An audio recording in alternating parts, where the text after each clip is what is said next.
I'm calling to order this meeting. This is a regular meeting of the Committee of the Whole of the Council of the District of Columbia. I'm Phil Mendelson, Chair of the Council and Chair of the Committee of the Whole. Today is Tuesday, June 23rd, 2026. The time is 11:28 in the morning. We are in room 500, the council chambers of the Johnny Wilson Building. This is a regular meeting of the Committee of the Whole. We meet on the typically on the third Tuesday of the month. We will follow this meeting with an additional meeting of the council. Today is primarily budget day, although the Committee of the Whole has several other measures reported out of other committees that we will consider. We always begin our Committee of the Whole meeting to figuring out whether we have a quorum. So Mr. Cash, would you call the roll? Chairman Mendelson. Present. Councilmember Allen. Here. Councilmember Bonds. Here. Councilmember Crawford. Here. Councilmember Felder. Councilmember Felder. Councilmember Freeman. Present. Councilmember Henderson. Here. Councilmember Lewis George. Councilmember Lewis George. Councilmember Nadeau. Here. Councilmember Parker. Councilmember Parker. Councilmember Pinto. Present. Councilmember Robert White. Present. Councilmember Trayon White. Present. Mr. Chairman, you have a quorum. Thank you. Because this is a regular meeting of the Committee of the Whole, we have the Secretary's logs. The first is the Secretary's report of committee filings. I'm going to recognize the Chair Pro Tem, Councilmember Anita Bonds. Thank you, Chairman. I waive the reading of the filing of the committee reports. It's been a motion to waive the reading of the report of committee filings. Is there discussion on the motion to waive the reading? All those in favor say aye. Aye. Aye. Are there any opposed? Hearing none, the ayes have it unanimously. Next, we have the Secretary's log of introductions and referrals. Again, I'll recognize the Chair Pro Tem, Councilmember Bonds. Again, Chairman, I waive the reading of the Secretary's log of introductions and referrals. It's been a motion to waive the reading. Is there discussion? The vote will be on the motion to waive the reading. All those in favor say aye. Aye. Are there any opposed? Hearing none, the ayes have it unanimously. We have one measure for markup in the Committee of the Whole. That's Bill 26-658 entitled Fiscal Year 2027 Federal Portion Budget Request Act of 2026. I may take a little more than 3 minutes if there's no objection. This legislation sets forth the district government's request to Congress for federal funding to support the district's budget for fiscal year 2027. It also requests funding for federal agencies and other entities that serve district residents. The district's annual budget is appropriated via local legislation. That's the Local Budget Act. For fiscal year 2027, that legislation is Bill 26-659. What I'm moving now is Bill 26-658. Further information on the district's fiscal year 2026 budget and financial plan will be set forth or is set forth in the committee's report on that legislation. In the Local Budget Act, the council adopts a measure requesting a small number of federal payments. The Bill 26-658, the fiscal year 2027 Federal Portion Budget Request Act, is that measure. Bill 26-658, the Federal Portion Budget Request Act, includes two parts. The first is the district government's request to Congress for appropriations for various district government agencies that are not funded by the council, such as the District of Columbia Courts and the Public Defender Service, as well as a limited number of programs unique to the district, such as the Tuition Assistance Grants Program and the School Improvement Funds. The bill also includes requests for federal funding to reimburse the district government for costs associated with protecting the president and other federal officials, protecting the diplomatic corps, and ensuring order during First Amendment activities and other national events related to the federal government's presence here.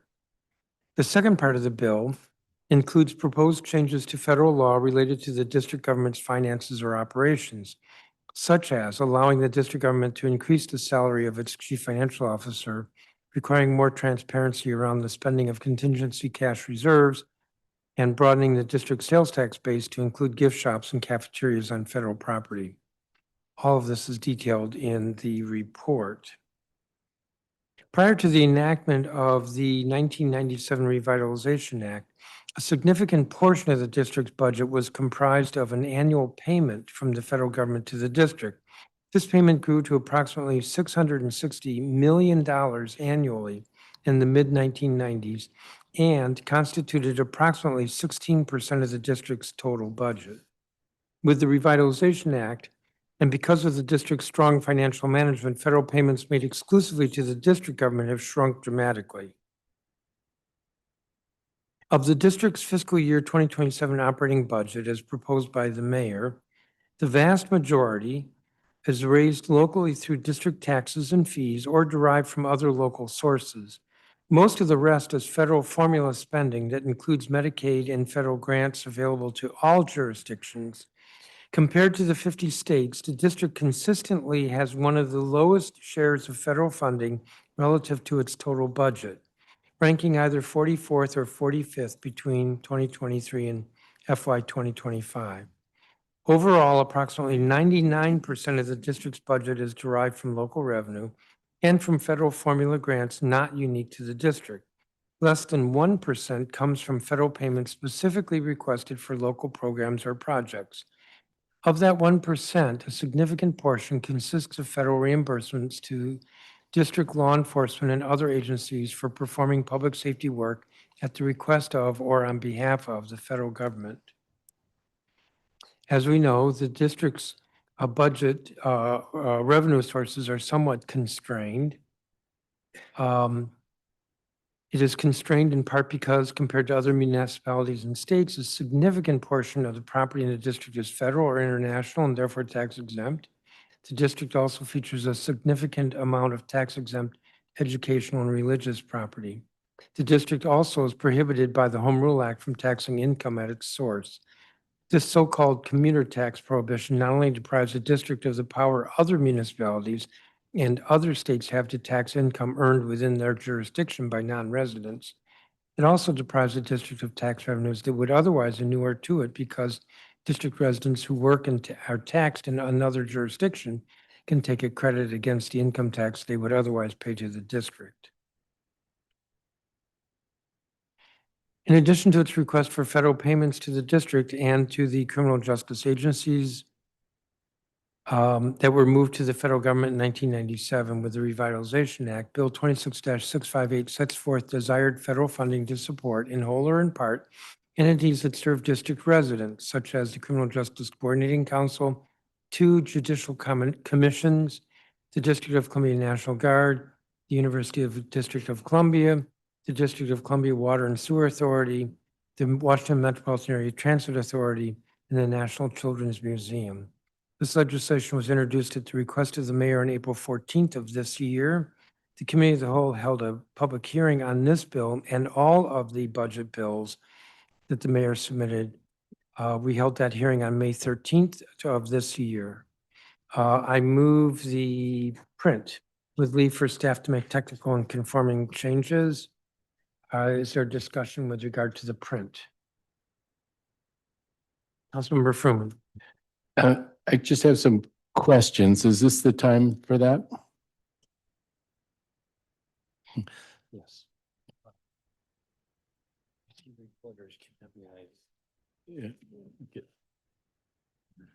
This would be the time. Okay, great. Because So looking at some of the numbers from FY 26 and FY 27, the dollars for the DC courts looks like it goes down from around 360 million to about 274 million. The Offender Supervision Agency from about 311 million to 277 million. And the DC Public Defender Service from 59 million to 53 million.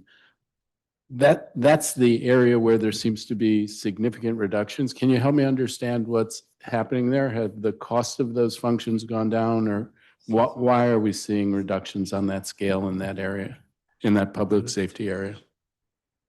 And then I have another question.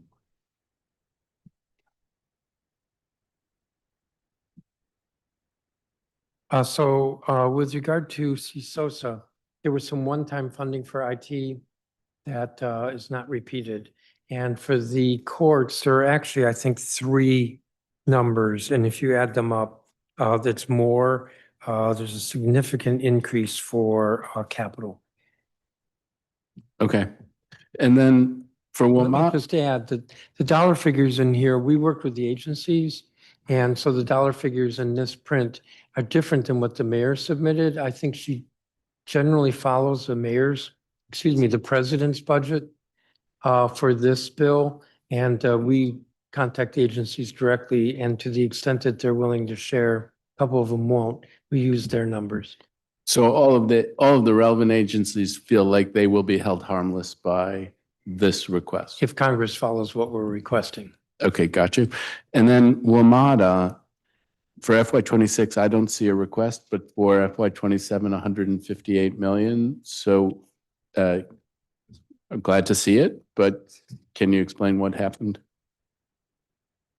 Give me a second. Where is it? What was the question again with WMATA? With WMATA, I don't see a request in FY '26, but in FY '28, I see 158 million. Glad to see it, but just curious the genesis of that. We have 162 million in there, 161,950,000 For '27 or for '26? for 27. But, and that's a different number than the number I'm seeing, maybe it changed from a draft I saw, but in FY '26, last year, did we ask for a similar amount of money or did we not ask for money? And if I not, think we asked for 158. Is that the PRIA funding? yes, yeah. PRIA. This is the PRIA funding that actually Congress has not adjusted since it was adopted 15 years ago at 150 million. So we've attempted to adjust it for inflation. So we went from 150 to 161 something. Yeah. Okay, thank you very much. Thank you. Any other questions or discussion with regard to this? The motion on the floor is the print with leave for staff to make technical conforming changes. All those in favor say aye. Aye. Are there any opposed? The ayes have it unanimously. Who's absent? No, look.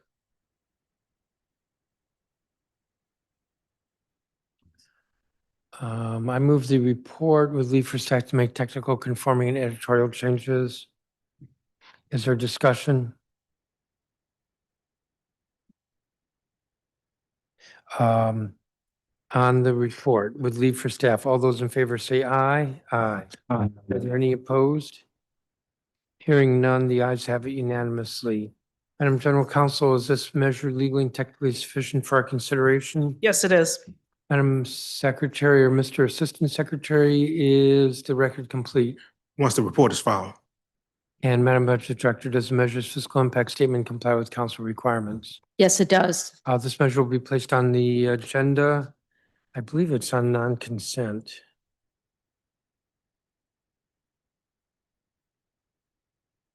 Yes, it's on non-consent. This measure will be placed on the agenda for today's legislative meeting. We'll turn now to measures, consideration of measures from other committees. From the Committee on Housing, we have 4 measures. The committee is chaired by Councilmember Robert White. The first is PR 26-599, Rent Administrator Lauren Pear, Confirmation Resolution of 2026. Councilmember White. Thank you, Mr. Chairman. Ms. Lauren Pear has been renominated to serve as the district's rent administrator for a term ending in June of 2029. Ms. Pear has served the district for decades, and her leadership has guided the rental accommodations division through one of the most significant operational transitions in its history. Over the past term, she led the design, launch, and implementation of the Rent Registry, the first comprehensive digital system for rent control administration in the district. That work required not only technical expertise, but sustained collaboration across OCTO, DOB, DLCP, and the Office of the Tenant Advocate, and countless housing providers and tenants.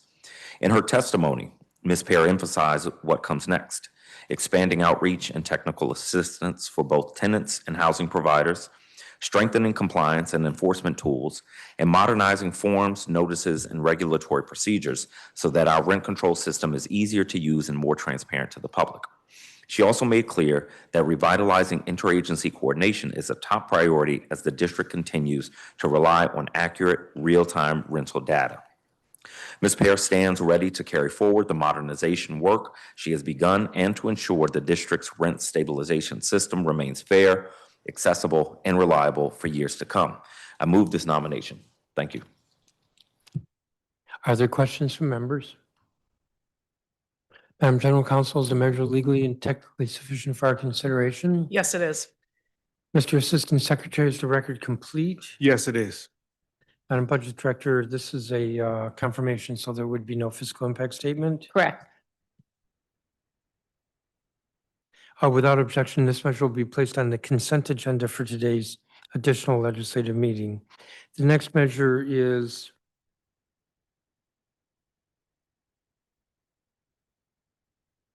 looks like the next three are all to the Housing Finance Agency. So if there's no objection, I'll ask Councilmember White to present them in block. PR 26-632, Board of Directors of the District of Columbia Housing Finance Agency, Steve Clinton, confirmation resolution of 2026. PR 26-633, Board of Directors of the District of Columbia Housing Finance Agency, Edward Fisher, confirmation resolution of 2026. And PR 26-641, Board of Directors of the District of Columbia Housing Finance Agency, Carrie Robinson, confirmation resolution of 2026. Councilmember White. Thank you, Chairman. First, Ms. Carrie Robinson has been nominated to the board for a term to end in June of 2028 and offers the board deep expertise in finance, real estate development, and community-centered investment. With a finance background from Howard University and an MBA in real estate and innovation from Northwestern's Kellogg School of Management, Ms. Robinson has worked across financial analysis, portfolio management, and the development and acquisition of multifamily and hospitality assets. In her testimony, she underscored the importance of aligning DCHFA's investments with community needs and applying disciplined financial review to keep projects viable, responsive, and sustainable. Her combination of analytical skill and development expertise will strengthen the board's ability to evaluate increasingly complex financing proposals. Next, Mr. Steve Clinton has been nominated to the board for a term to end in June of 2028 and brings more than 4 decades of experience in housing finance, federal policy, and capital markets. As DCHFA's former chief financial officer, he understands the agency's financial operations and risk management structure from inside out. His long tenure at Freddie Mac, spanning pricing, securitization, mortgage credit, and large-scale operational oversight, gives him a uniquely comprehensive view of the systems that underpin affordable housing finance. During his testimony, Mr. Clinton stressed the importance of strong fiduciary oversight and responsible use of the district's limited tax-exempt bonding capacity. His background equips him to scrutinize the long-term financial implications of the projects before the board and to ensure the agency remains stable and accountable. Finally, Mr. Edward Fisher has been nominated to the board for a term to end in June of 2027. He brings a perspective shaped by years of working in the intersection of government, community engagement, and real estate development, and by his own lived experience as a lifelong district resident from Ward 7. His leadership roles at the Fisher Group, American University, and the St. Elizabeth's East redevelopment demonstrate his ability to manage complex development projects, negotiate with diverse partners, and deliver community-focused outcomes. In his testimony, Mr. Fisher spoke about keeping projects moving in the face of rising costs, ensuring that affordable housing reaches all 8 wards, and approaching board oversight with practical, grounded judgment informed by years of hands-on experience in public-private development.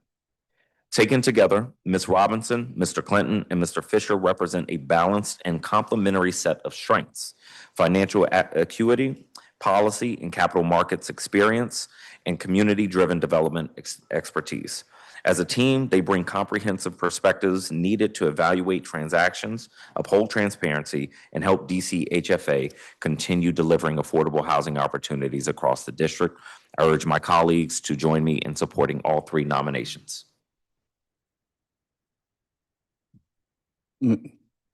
Thank you, Councilmember. Are there questions from members? Mr. Chairman. Councilmember Felder.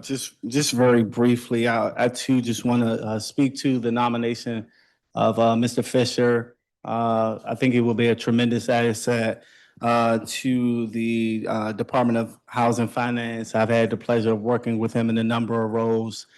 His expertise, educational background will serve DC residents proudly. So I just wanted to put that on the record.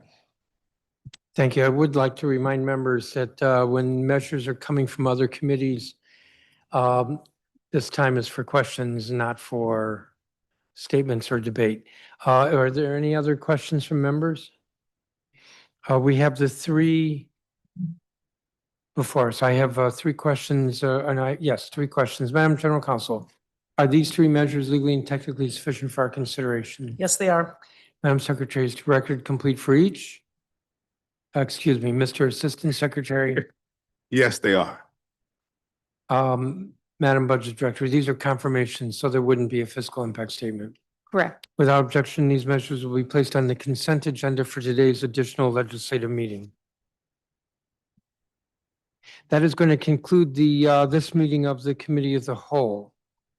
We will take 5 minutes to set up for the additional legislative meeting. So ideally, that will start at 11:55. The time is 11:50 a.m. and this meeting's adjourned.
I'm calling to order this meeting. This is a meeting of the Council of the District of Columbia. It's the 32nd legislative meeting of Council Period 26.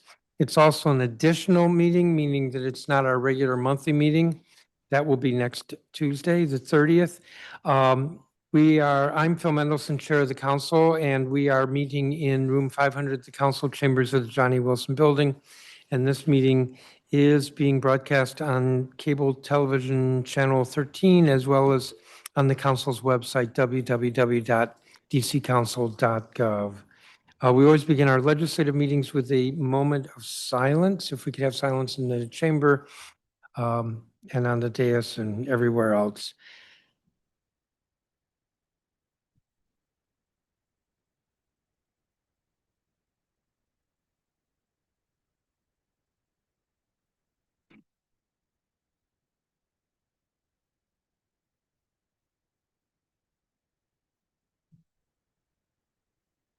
Mr. Assistant Secretary, would you please call the roll?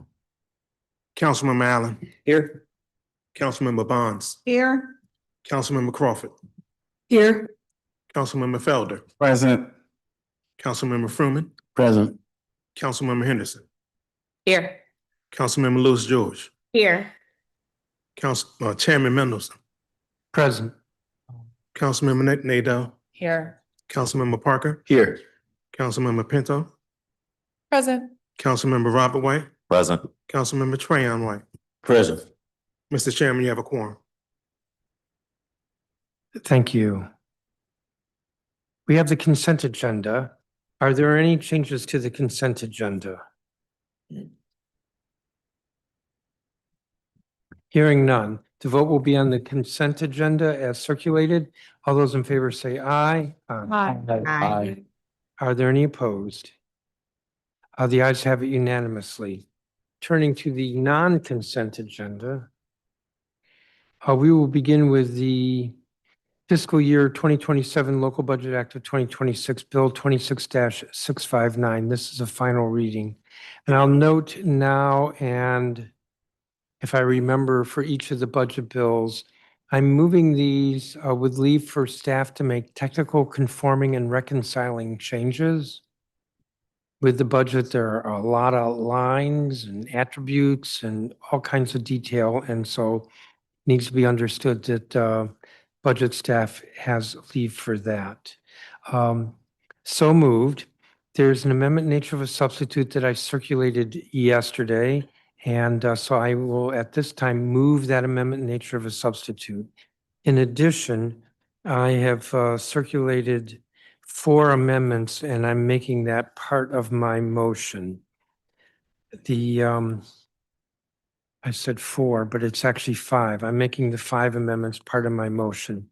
So let me give a little bit more background. The amendment nature of a substitute for the Local Budget Act, the memo that was circulated yesterday goes into detail about changes.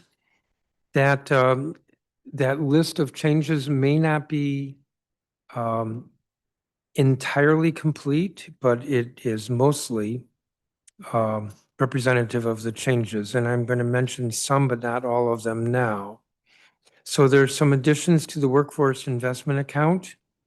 We had previously had $100 million for FY27. This increases it a small amount. We restored some funding to the Department of Transportation for some vacancy savings that subsequently we were told was more than they would be able to handle.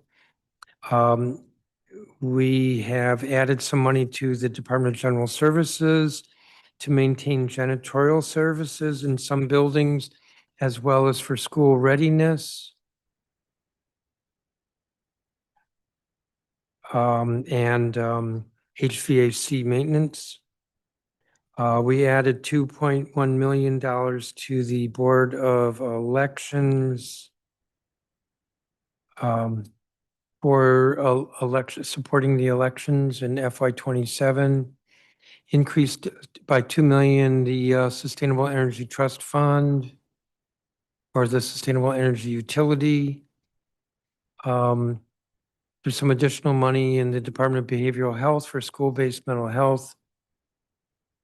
A little additional money in the Office of the State Superintendent of Education to provide some additional money for the pay equity program. I think it's about 72 million, not 70 million at this point, but also some additional dollars for the literacy initiatives and for the math initiatives. There was a math task force, literacy task force, and this goes further with those recommendations.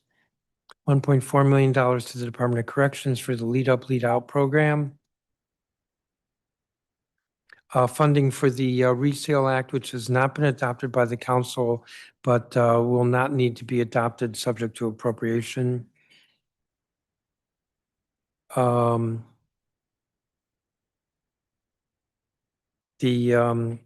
funding for, this may be an OSSI as well, special education transportation for Special Olympics.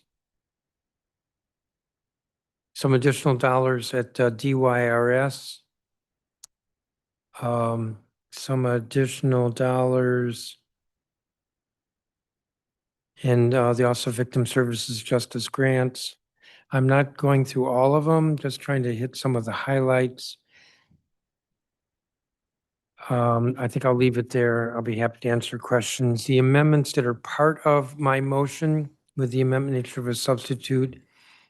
Amendment number 1, funds an FTE at the Ombudsperson for Children to support increased oversight of juvenile justice facilities that house youth under the care of the Department of Youth Rehabilitation Services. That's 1 FTE. Amendment number 2 is a small amount of money for 2 FTEs to restore funding for positions within the Department of Housing and Community Development. Amendment number 3 is, I will characterize it as somewhat technical to clarify the type of contracts for which the district is appropriating termination costs. Amendment number 4 is the contingency list. I'll come back to that in a second. And amendment number 5 is a technical adjustment within the Office of Planning's budget, reassigning recurring funding for the targeted homeowner grant program to the special local fund associated with the program. Amendment number 4 is the contingency. I hope members agree that yesterday's discussion was very helpful and constructive. This amendment, that's part of my motion, is if there are excess funds identified in the revenue estimates, June, September, and I believe December, that the first $150 million of increase would go to restore funding in the fiscal stabilization reserve. And then thereafter, if there are recurring revenues, that the first $9 million would be placed in non-departmental for transfer to the Housing Authority if needed for use in the event the Federal Emergency Housing Voucher Program expires. The next $3 million would be placed in DHS for Emergency Rental Assistance Program. The next $2 million would be placed at the Department of DYRS for the Credible Messenger Program, bringing that up to $4 million. I should note that the previous amount, $3 million for ERAP, brings that up to $10 million. And then the next $36 million on one-time funds to the Workforce Investment Account.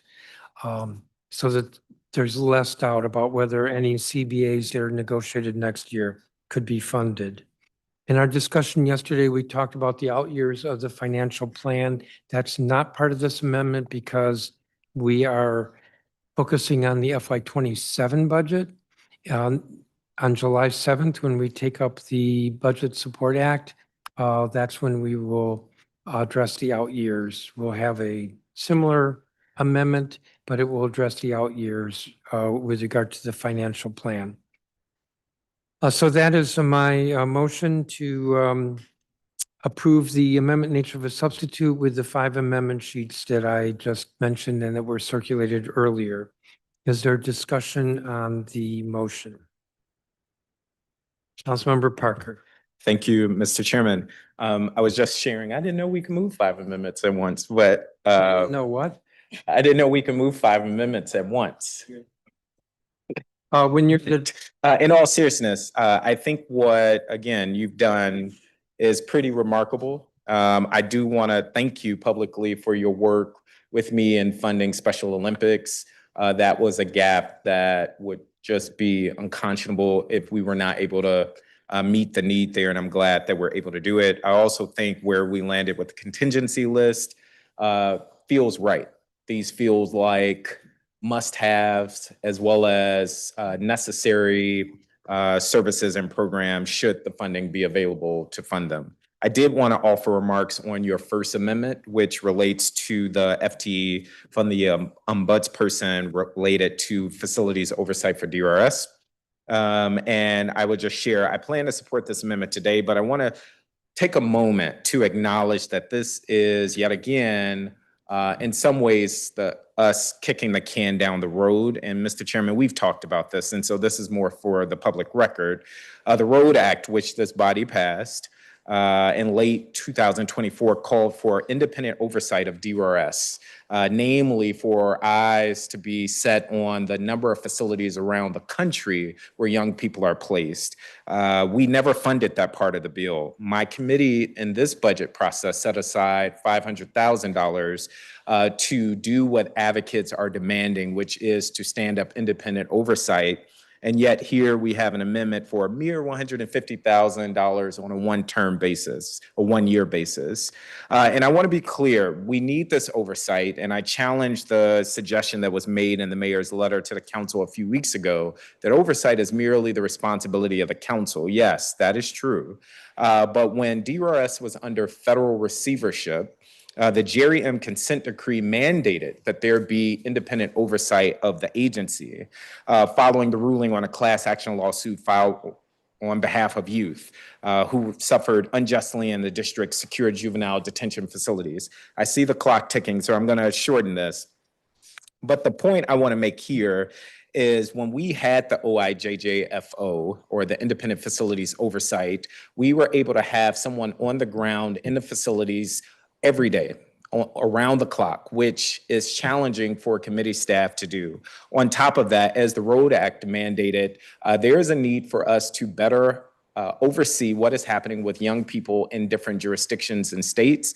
Not to mention, there is also a need for more robust research and investigative reporting on what's happening in our facilities. I would just acknowledge that because of the OIJJFO's work, we were able to, Mr. Chairman, if I could have 2 extra minutes, and I'm going to wrap up.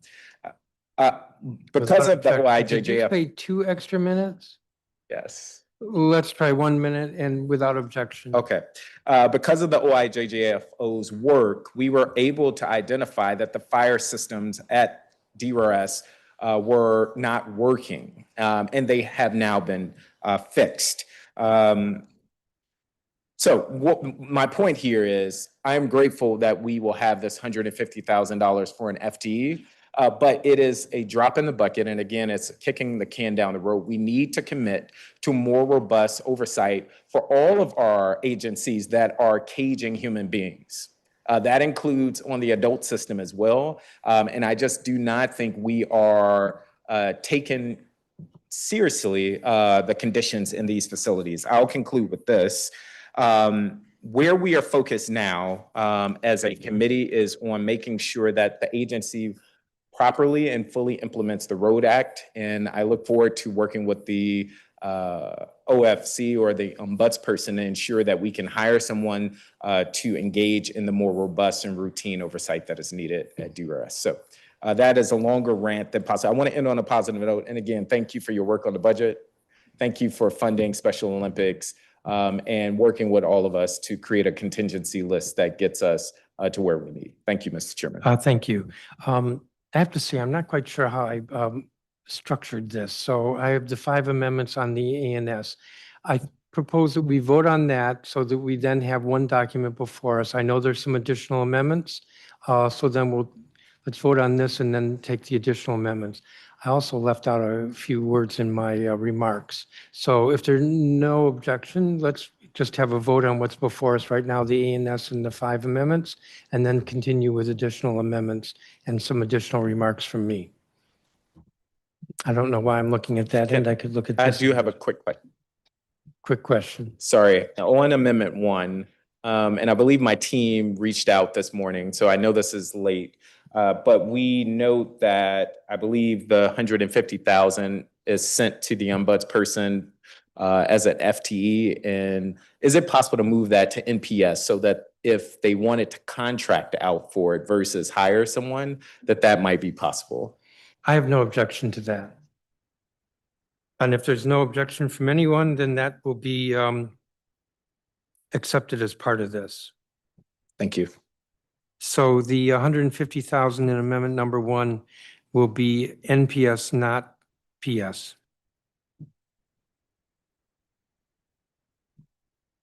So the vote will be on the ANS and the 5 amendments, and then we'll continue with additional remarks from me and amendments. All those in favor of the motion say aye. Aye. Are there any opposed? The ayes have it unanimously. I've sort of left out in my remarks, members know that we received a letter yesterday from the Chief Financial Officer. I have sent a response to him, and I don't know if copies have been distributed. They're being distributed right now. We believe in paper. So I'm just going to read from part of this. The CFO in his letter suggested that it was imprudent for us to use this budget to use in this budget $150 million in the reserves.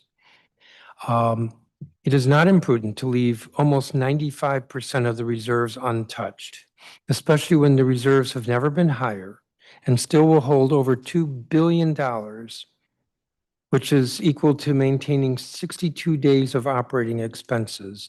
62 days is above the Government Financial Officers Association, or GFOA, gold standard.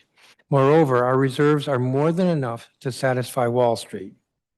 In its April rating action, Moody's stated that their concern would arise if the district's available fund balance fell below 15% of revenue. Our fund balance will remain comfortably above that threshold. It's my belief that the Chief Financial Officer is attempting to impose a policy view. Policy decisions are reserved under the Home Rule Act to the council and the mayor. The creation of 2 local reserve funds was a policy decision of the council. The use of local reserve funds to support appropriations, which we have done several times in the past, is a policy decision of the council.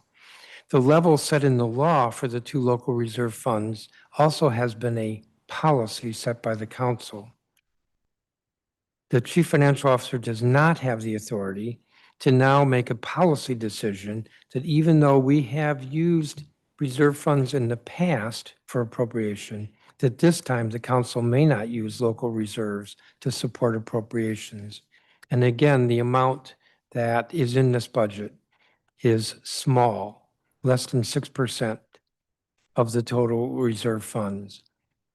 The need that the CFO has conveyed is liquidity, but it's liquidity in 2028. Now, I will note we had a hearing a couple months ago with the Chief Financial Officer, and I asked then for a monthly cash flow analysis through 2028. We still have not received it. When I asked him in person last week, it was clear that they are unable to produce a monthly cash flow analysis through 2028. Such an analysis would actually quantify what the need is in terms of liquidity in 2028. We would then know the effect of numerous measures that are being taken or could be taken to address that need. For instance, the Chief Financial Officer right now is restructuring their approach to capital financing to reduce the impact on cash flow. Included with our budget action today and with the BSA is a provision spreading pension payments over the year instead of one large payment made in the first month of the fiscal year. The CFO has indicated that he's negotiating the timing of transit subsidy payments to WMATA. That will change cash flow. And maybe, I've mentioned this publicly, I'll mention it now, we could change the timing of real property tax payments, which are made twice a year. Right before they're made is when we have the lowest level of cash in our accounts. And I want to emphasize, this is a liquidity issue, not a balancing issue.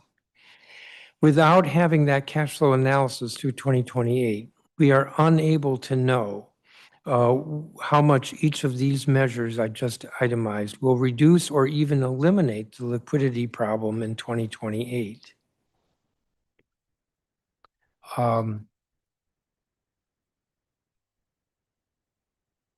We asked the Attorney General for the district 2 years ago for an opinion on this issue because this was an issue a couple years ago. And ultimately, we did use money from, I think it was fiscal stabilization 2 years ago. The Attorney General for the district issued an opinion that included that, that allowing the CFO, this is just one excerpt, allowing the CFO to dictate the funding level of the local reserves, quote, would remove the local budget process from within the control of the mayor and council and interfere with the locally elected officials' decisions about how district government resources should be spent, unquote. So I think it would be fair for me to say that every council member is concerned that the district's cash flow is such that we don't have a point where we cannot pay our bills, not because of budget, but because of cash flow. And I think it would be fair to say that members of the council are more than willing to adopt measures that would smooth or moderate cash flow so that it is less volatile.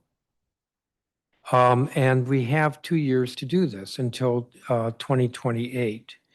So that certainly is my commitment. I think it is our commitment as well that liquidity is something that we absolutely want to ensure is not a problem, but that alleged problem in FY 2028 should not and cannot impede our ability to take a small amount from the $2.2 billion in the reserves for support of this budget.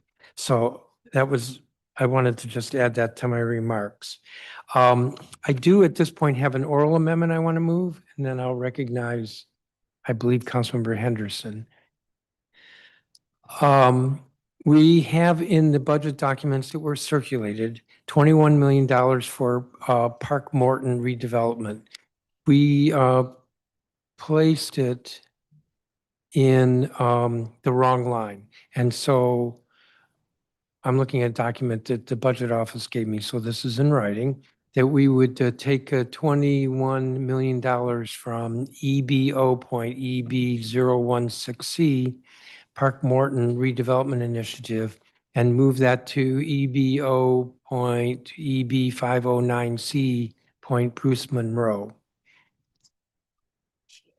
That's 21 million in FY 27 and 21 million in FY 28. So those sums, there's no effect on the budget. This is simply moving them from one line to another line. I'll turn to Councilmember Nadeau to see if I got this right. Well done. It's perfect. So that's one oral amendment. If there's no objection, it will be accepted. Hearing no objection, it's accepted. The second oral amendment is to adjust slightly funding for Johnson Middle School athletic field and also to move it. So it would be moved from AMO.SK120C athletic facilities improvement, moved to AMO.JOH37C. Johnson Middle School renovation modernization, and the amount is $1,080,000. There's no objection, that will be accepted. Councilmember Tran White, does that sound right to you? Yes, sir. Chairman, we thank you for restoring that funding. If there's no objection, it will be accepted. Hearing no objection, it's accepted. The third is Garrison. I don't have the project in front of me, but we had in the budget $500,000 to improve the field at Garrison Elementary School. I have to say we've gone back and forth on the amount. We had $1 million in first reading, maybe. I was told it should only be 500,000, so the documents have it at 500,000. This morning I was informed it should be $1 million. So my oral amendment is to increase it to $1 million with leave for the budget staff to make the appropriate adjustments to debt service if necessary from the slight plus up we did in workforce investment. There's no objection. Councilmember Pinto, does that work? Yes, that's right. Thank you so much, Mr. Chairman. And if there's no objection, this amendment will be accepted. Hearing no objection, it's accepted. Councilmember Henderson, you have an amendment? Thank you, Mr. Chairman. Today well, this kind of feels a little deja vu-y, but here we are. Today I'm moving an amendment to provide funding for the implementation of the open primary provisions approved by district voters through Initiative 83. In November of 2024, district voters overwhelmingly approved Initiative 83 with 73% of the vote. Since then, the council has taken important steps to implement the ranked choice voting portion of that, and we saw that system successfully utilized in last week's primary election. I do want to extend a congratulations and a thank you to the DC Board of Elections for their work on that rollout. But Initiative 83 was not solely about ranked choice voting. It also included provisions to allow independent voters to participate in primary elections. Today, that portion of the initiative remains unfunded and therefore unimplemented. The amendment before us would complete the work that the voters asked us to do. Last year, we did come close to funding these provisions, and my hope is today we can come together and continue this track record. Approximately 85,000 district residents are registered independent voters. They pay taxes, volunteer in communities, serve on advisory neighborhood commissions, coach youth sports, attend civic meetings, and contribute to every part of public life in every corner of our city. We all have constituents who are federal employees and cannot affiliate with a particular political party. We have neighbors who are judges, who are members of the military, journalists, or simply residents who have chosen not to join a party. Regardless of the reason, they care deeply about the city and deserve a meaningful voice in shaping its future. And district residents agree. According to a recent poll, 68% of DC voters support allowing independent voters to participate in primary elections, with a majority of support in every ward. In a jurisdiction where one party dominates most elected offices, the primary election is often, not always, but often the election that matters most. Excluding independent voters from that process means excluding them from a stage in the election where many of their most consequential decisions are effectively made. Let's be clear about what this amendment does not do. It does not take away anyone's right to vote. It does not prevent party members from participating in their party's primary. It does not require anyone to change their political beliefs. It simply says that voters who choose not to affiliate with a political party should not be forced to do so in order to participate in a meaningful election. We should not be telling our residents that the price of admission to our democracy in the district is changing their voter registration. Independent voters are not spectators. We're district residents. We're constituents, and we're governed by the same laws, and we pay the same taxes and deserve the opportunity to choose the leaders who represent us. I want to address very briefly, Mr. Chairman, with the additional 30 seconds, the funding source for this amendment. To avoid any concern from my colleagues, this amendment takes $965,250 from the workforce investment account and spreads it across through fiscal year 27 through fiscal year 29. In FY30, the remaining costs are funded through available unbudgeted resources in the financial plan. I did work closely with the chairman in the budget office on these sources, and it is my understanding that this limited use of the workforce investment funds will not materially impact our ability to meet anticipated labor obligations. Also, even with this amendment, there will still be approximately $105 million available today for the workforce investment account, which is 105 million more than that was available for this account 70 days ago. So this modest investment will help us fulfill the will of the district voters and expand participation in our democracy. I hope and urge my colleagues to support this amendment. Thank you. Thank you, Councilmember. Is there discussion on the amendment? Councilmember Bonds? Yes, thank you very much. And thanks to my colleague for putting this issue before us yet again. My question is about the cost. And I ask it because we thought the cost for ranked choice voting was, I think, 421,000, and we ended up adding 2.1 million. Another 2.1 million is proposed today. And of course, with this does not include replacing the voting machines, which were antiquated, 10 years old, not very efficient, as we know from the primary. So I just want us to look at this holistically. What is it really going to cost? We do not have to put all the money that it will cost in today's budget, the 27, but have we really looked at that? And I just hope, since I won't be here to chat with you in the future, that you're looking at it realistically as to what it will cost. Thank you for that question, Councilmember Bonds. You're correct. As you know, though, we get the FIS from the agency that tells us what they believe is their best estimate at that time of how much it's going to cost. The good news in this is that there's some additional time. So any special election that would occur in 2027 would be a special election, and therefore everyone would have the opportunity to participate regardless of political party anyway. The larger cost for this hits in fiscal year 2028 when it would be a traditional election year.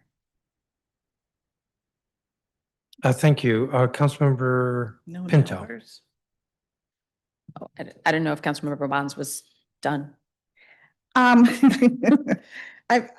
was hoping to get some sense of update of costs because the Board of Elections has indicated, I guess even in correspondence to you, that their thoughts and their plan about implementation of this part of the initiative would require separate, I guess, information that they would have to disseminate. And so I just want to make sure that we're talking real numbers for a change. Yes, Councilmember Bonds, we got an updated fiscal impact statement from the Board of Elections yesterday.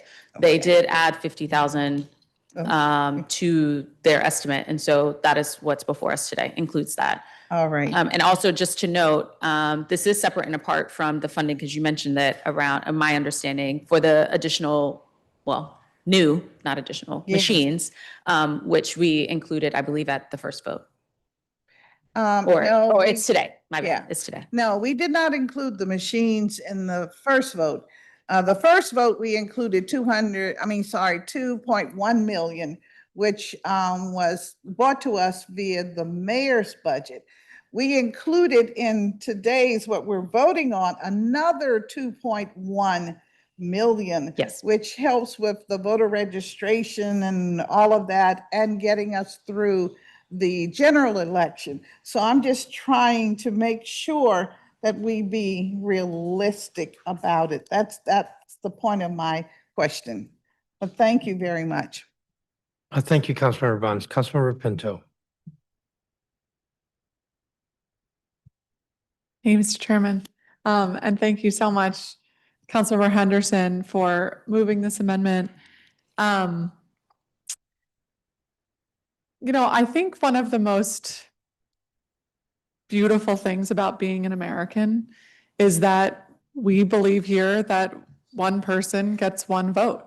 And no matter what party you're in, no matter the differences you might have, agreement with your neighbor, that's the society that we live in, that we get to choose our own leadership. And increasing the enfranchisement of nearly 100,000 residents of our city who have traditionally been left out of the ability to participate in our primary process is good for democracy. It is good for the leaders that we're going to elect to the city. And I think it's a really important example to set nationwide. And as we continue to have partisan divides that can be very extreme in this nation, I hope that our independents participating in our primary process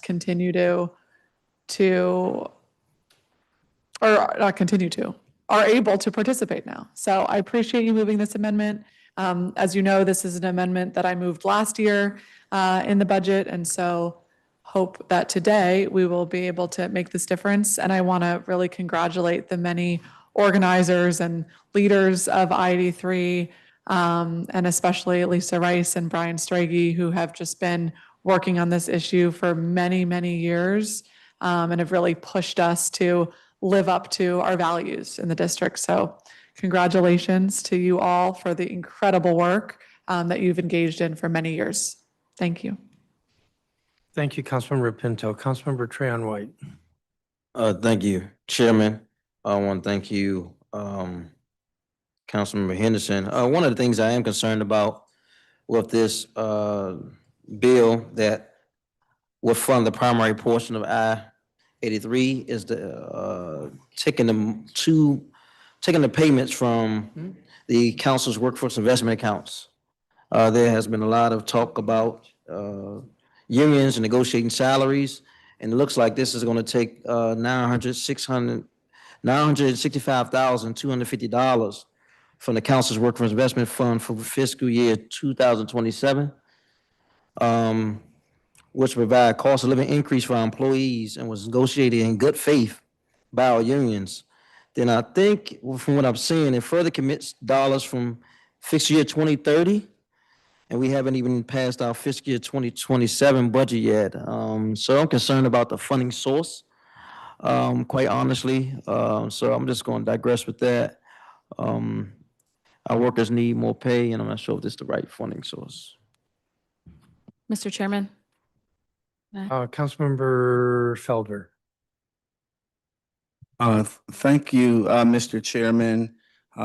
Couple questions. First and foremost, Councilwoman Henderson, I do appreciate your leadership in on this matter. It seems like this is deja vu.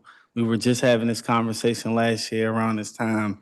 My first question is, have you had an opportunity to talk to the party, the Democratic Party specifically, how this may potentially water down the Democratic Party, or have there been any studies as it relates to the implications of open primaries? Well, Councilmember Felder, I'm gonna choose my words here. I believe the DC Democratic Party did file a lawsuit to stop not just this, but the entire initiative, which they were unsuccessful in terms of moving that forward in court. And so I do believe that kind of exhausted that piece there. I'll end there. Okay.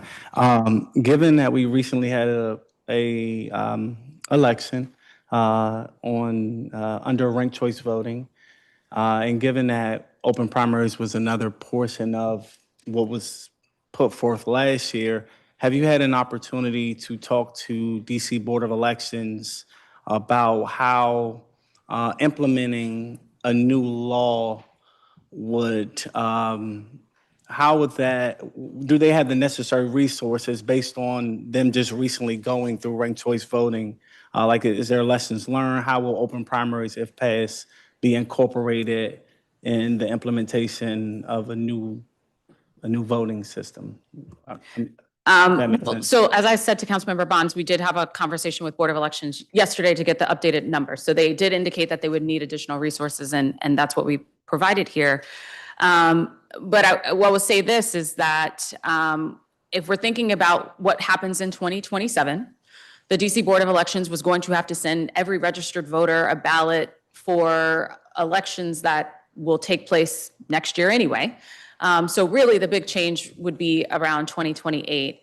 And I think this gives us leeway to both do the voter education that's necessary. But really, the largest difference for the Board of Elections is just around, now you guys send a mechanism to send everyone a ballot who requests to participate in the Democratic primary. Thank you. I would also just like to go on the record as well to voice my concerns about the funding for this.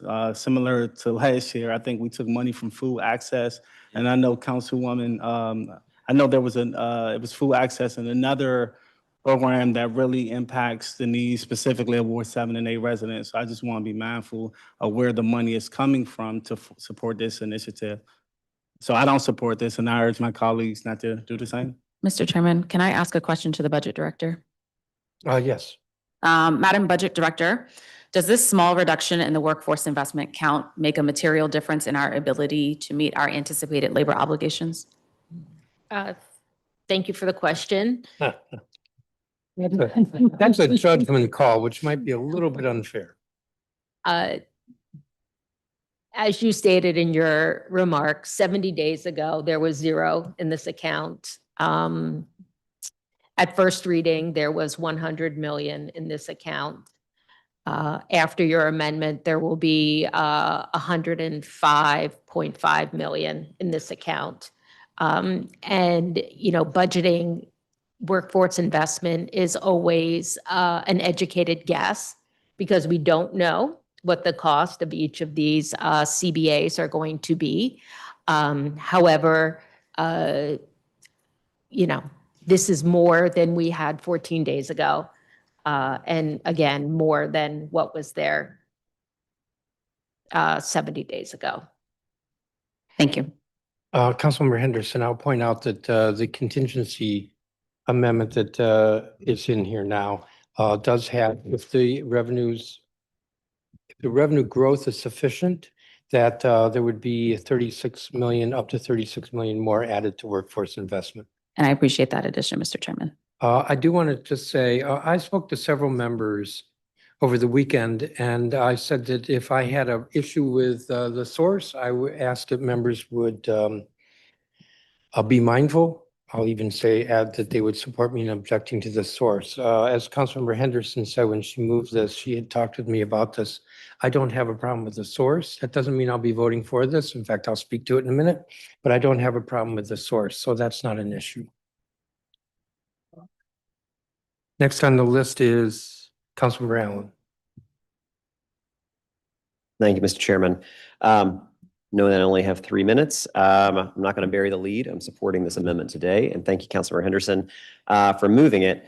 In your opening comments, you laid out very well why this is the right thing to do. I'll add to it a conversation I had with somebody when I had some initial skepticism around independents voting in primaries. And they kind of laid it out for me really around how we spend our tax dollars. And so in some jurisdictions, a political party holds their own primary process. They fund it. That's how they select their political party nominees, and that moves forward. Here, we spend millions and millions of your public tax dollars to hold a primary, of which a significant number of people cannot participate. That was really compelling for me because if we're going to use our public tax dollars for an election, then it stands to reason you want to give everyone the opportunity to participate. They don't have to, but we'll give them the opportunity. So I wanted to add that as one more reason why I think this makes sense for our jurisdiction for DC. This would take effect for 2028. So I think the board should get a lot of credit. I think they did a phenomenal job and they really stepped up to the plate on a pretty compressed timeline to implement ranked choice voting. And I heard a lot of positive feedback from folks around how that worked and think the board did a really great job in implementing that. They'll have 2 years here to be able to implement this. That also gives us the time to be able to use oversight to make sure that we are doing our job to make sure the board is both supported and any other laws or changes we need to make sure it can be in effect for 2028 makes sense. So to that, I had 2 quick questions to Ms. Henderson. One is obviously as a Democrat who just won the Democratic primary, to get access to the ballot, I had to collect petitions and get signatures, and I had to toss out Every registered independent that signed my petition, I had to toss out, could only accept the registered Democrats. Does this move make it so that if independents can vote in the primary that I might be a candidate on, they also are able to sign the petition for the ballot access for that primary? Or is that an issue we need to work out between now and 2028? Thank you for that question, Councilmember Allen. So the ballot initiative did not touch the petition process or change that in any particular way. So as it stands right now, only members of the relative party would be allowed to sign the petition, and that's something that we could discuss at a future time. Okay, I think that's something, obviously, we bring our oversight to this to look at between now and 2028. The other question I had to do is, right now, about 60% or so of voters vote using the ballot that comes in the mail, either by returning it by mail or using our ballot drop boxes. So DC voters really, really like the ballots in the mail. Board of Elections mails a physical ballot to every registered voter in the district, but that ballot they receive is based on their party registration. Mr. Chairman, if I can just have 30 seconds to finish this question. Without objection. Thank you.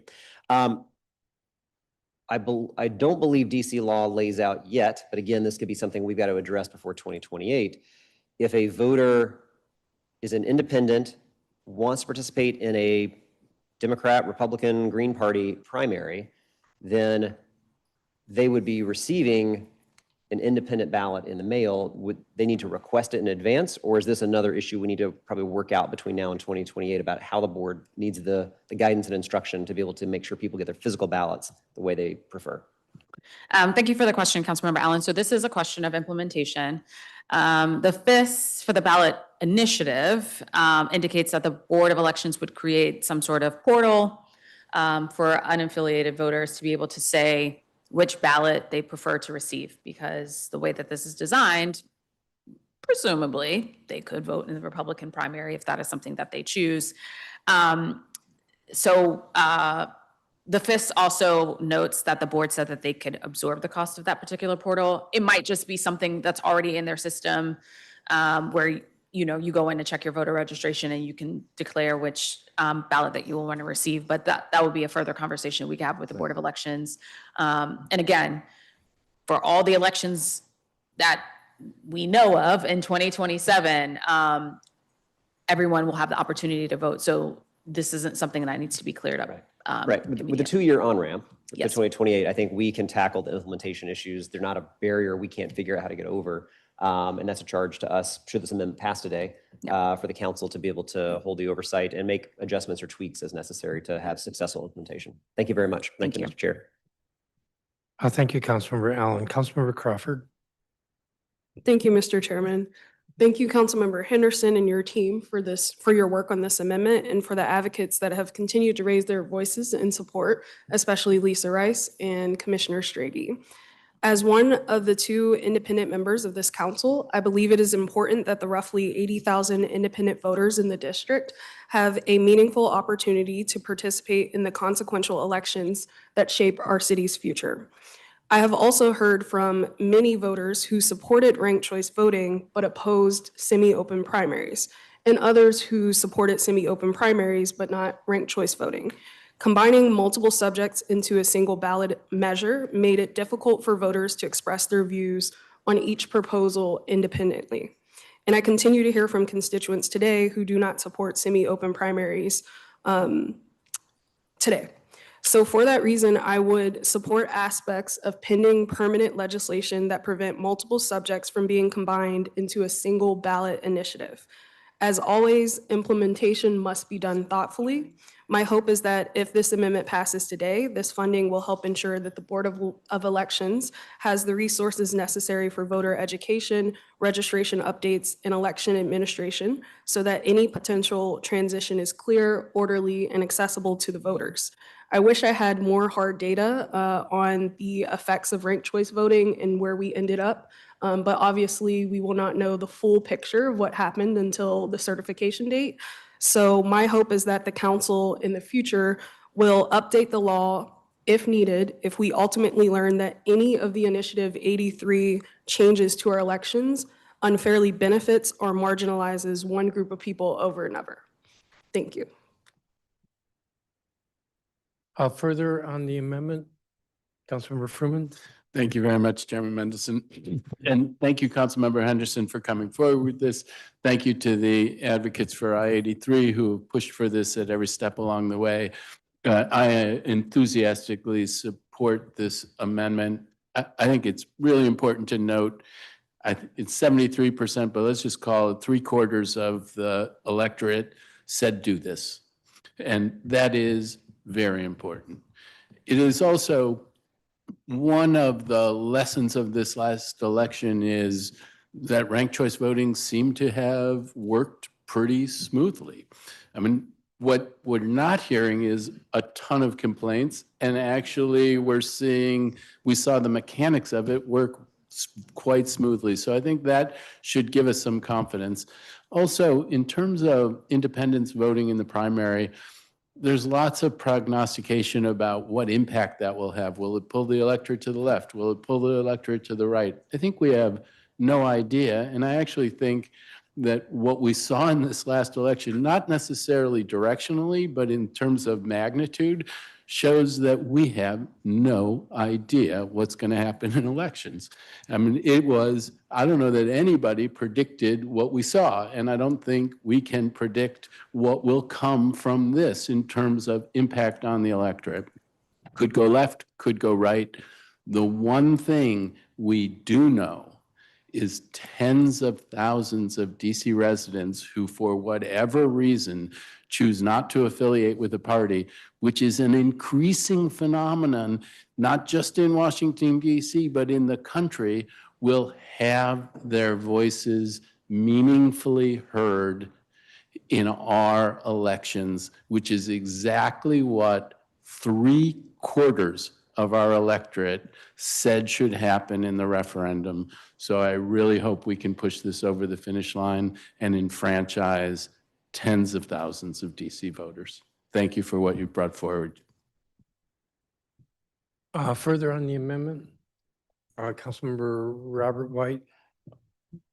Thank you, Chairman Mendelson. I don't need to repeat what's been said. Just a couple points. One, to re-highlight that this is something that was passed by voters.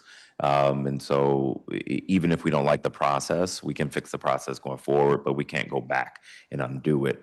The second piece is in DC, increasingly in this federal administration, there are people who are removing party affiliation just to keep their jobs. And we have to be mindful of that. Last year, when this came up, there was a last-minute amendment to move money from somewhere that I had a concern about. I appreciate Councilmember Henderson working with members and with the chairman to identify a place in the budget that won't have a substantial impact on a funding mechanism that is needed. So I look forward to voting in favor of this. Thank you, Chairman.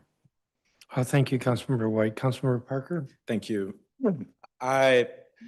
I admit that I've moved on this. I originally voted against this when it came up last year. And part of the reason is I'm a very proud Democrat. I'm clear that the Democratic Party, for all of its issues that some may cite, has been a party to many folks that look like me and people that came before me that fought for the right to vote. I think of people across the city like Councilmember Bonds and others that have worked to strengthen our Democratic Party. And I saw this effort as an attempt, intentionally or unintentionally, to weaken the Democratic Party. I also worried, even though I wanted independents to weigh into an election, I worried or wondered, maybe is a better word, whether or not semi-open primaries was the right vehicle. Were there other means that we could explore to both empower independents, but also to respect and strengthen the Democratic Party? I would just say I've been most moved by the neighbors that I have had heartfelt conversations with who, as Councilmember White alluded to, have shared, I'm an independent because I can't register as a Democrat or a Republican or what have you, or the independents that are just playing whack-a-mole because they switched their party just to vote in an election, then they switch back. So for all of those reasons, because of the conversations I've had, I do plan to support this today. And I just would say Implementation matters, but I think this is also an opportunity for us as a district, as a city, to make perfect our own local democracy while we're fighting on a national level for statehood. And so I'll just leave it at that. I want to thank Councilmember Henderson for advancing this and everybody that has made this demand. I know I said that was my last thing, but more than 200,000 residents, more than 200,000 district residents voted for this. And so I think we should respect the will of the voters. Thank you, Mr. Chairman. Anyone else wish to speak on this? So I'd indicated earlier, I don't have a problem with the source, and I did talk to members over the weekend and said to many of them, if I have a problem with the source, please stand with me. That's not my objection here. So please, anyone, don't be confused about that. I'm not going to be voting for this. I didn't vote for it last year. The thoughts that go through my mind there are a couple. One of them is that when our country was founded, the founding fathers did not think about parties. And we know that, I think it was the third presidential election was all screwed up because parties had evolved and the Constitution didn't contemplate parties. And why do I mention that? Because it's just, I want to say, like human nature in politics, that there are going to be parties and people are going to gravitate to parties. So that's what we have. And I realize that there's unhappiness within the Democratic Party with the Democratic Party, and there's unhappiness within the Republican Party, I think, with the Republican Party. But I just have a challenge in my mind with the idea that non-Democrats would select who the Democratic candidate is. Now, I will acknowledge the arguments that are made about people who choose not to be Democrats and then therefore are disenfranchised. They're not actually disenfranchised, but they're unable to vote in the Democratic primary. But I think parties are about parties, and I think that Democrats should be selecting who their nominee is. Republicans should be selecting who their nominees are, and not non-Democrats or non-Republicans. So that's the reason behind how I will vote. Since nobody else asked to be recognized, the vote will be on this amendment. All those in favor, say aye. Aye. Are there any opposed? Mr. Chairman, please report me as no. And I'll be recorded as voting no. Chairman, before me is voting present. Present. 2 noes, 2 presents. And the ayes have it. I believe there are no other amendments.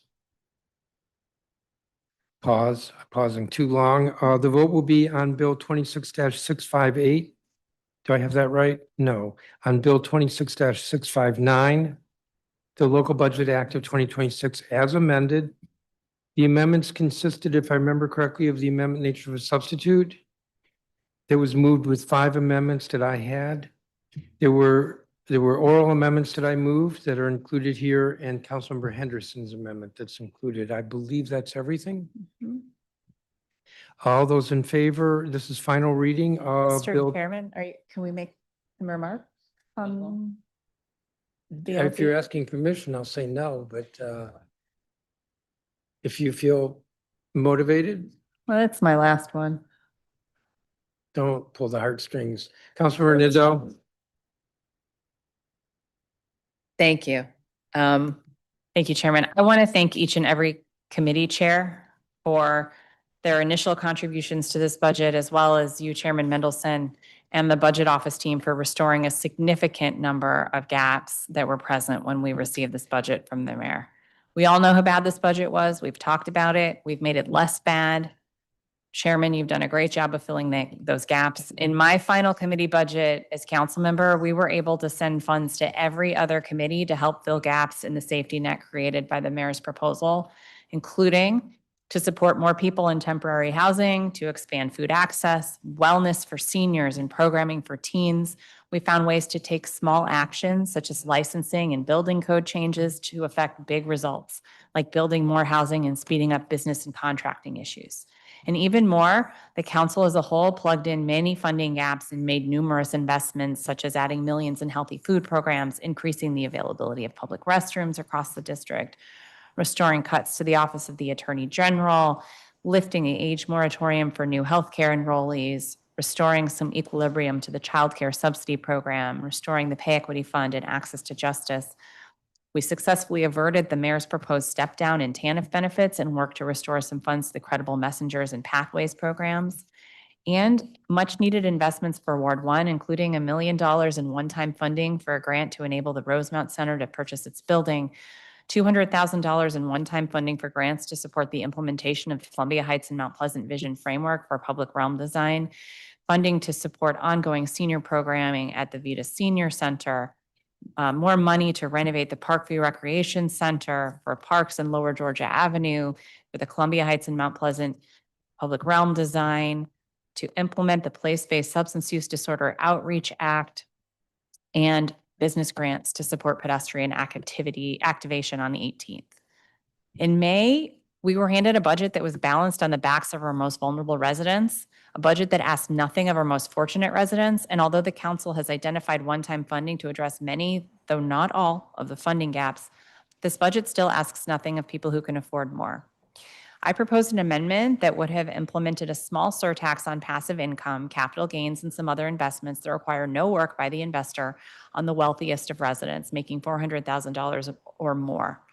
The tax was estimated to raise close to $200 million in the first year and over $100 million in subsequent years. And I appreciate the chairman's commitment to continue this discussion of taxes and revenue with a public hearing in the fall, because the next mayor will face a significant structural debt with the budget we're passing now. I'll be introducing permanent legislation soon for a wealth proceeds tax so it can be given robust consideration, acknowledging that we tax earned income on people's labor significantly more than unearned income. I will also ask for us to consider the Tax and Revenue Commission Establishment Act. Mr. Chairman, may I have another minute? A permanent bill I introduced last year and in the previous council period. We're still operating in the shadow of a tax revision commission that failed to do its job, and for too long, this council has buried conversations about revenue and long-term financial stability. If we keep suppressing legislation that proposes a better tax system, future councils will continue to have no choice but to try and address revenue shortfalls through the budget process. This is my last vote on a local budget act as a Ward 1 council member. Having now worked on 12 annual budgets, I can say with some experience that not only do the residents of the district deserve a more just tax system and social safety net, we all deserve a better way of doing business. In closing, I want to thank the chairman and his team and the budget office for today's updated budget, which includes a huge win for Ward 1 that I have not previously mentioned today. This capital plan fully funds an outstanding budget gap so we can finally break ground on the Bruce Monroe New Communities site. We are more than a decade into this effort to deliver on promises to replace all public housing units at Park Morton, expand affordable housing options, and move forward a catalytic investment in Lower Georgia Avenue. And with today's vote, we are fulfilling that promise. And so I have very small gifts of appreciation for everybody on the dais today. I'm going to pass these pencils down. Can you tell us the value of those pencils for ethics reasons? These pencils say, Bruce Monroe, make it pencil. So thanks everybody for your forthcoming vote and support of these funds. Thank you, Chairman. Thank you. All right, we don't need speeches from everyone. Somehow that might be out of my control. Councilmember Felder. Thank you, Mr. Chairman, and good afternoon, everyone. First and foremost, I would like to extend my sincere and heartfelt thanks to my council colleagues for your collaboration and dedication throughout this budget process. I also want to recognize and thank the budget team and the incredible staff who support each member on this council. Mr. Chairman, I also want to thank you for your partnership throughout this process. I will be remiss if I did not acknowledge that there were aspects of the budget after first reading that I was not fully satisfied with. I expressed my concerns about several priorities that I believe were important, not only to Ward 7, but to residents across the city. I appreciate your willingness to continue working collaboratively with me in my office between first and second reading to identify solutions and secure investments that will make a meaningful difference across the district. Thank you, sir. This was undoubtedly one of the most challenging budget seasons many of us had to experience. We entered this process facing significant fiscal constraints, ongoing economic uncertainty, and the reality that the district must continue to navigate federal interference in our local affairs. These challenges require difficult conversations and difficult decisions. Despite those challenges, I am pleased to share that between first and second reading, we were able to secure funding to reopen Kelly Miller Pool. I want to thank Councilwoman Janice Lewis George for your continued support and partnership on making that investment happen. We were also able to secure funding to support the planning and advance the goal line expansion from Union Station to Benton Road Station. Thank you, Councilmember Allen, for your continued partnership and shared commitment to ensuring that equitable transportation investments happen throughout the district. Furthermore, there have been many conversations over the last several months about our young people, particularly regarding team takeovers and whether the district is making significant investments in youth engagement outside of programming administered through the DC Department of Parks and Recreation Center, such as Late Night Hike.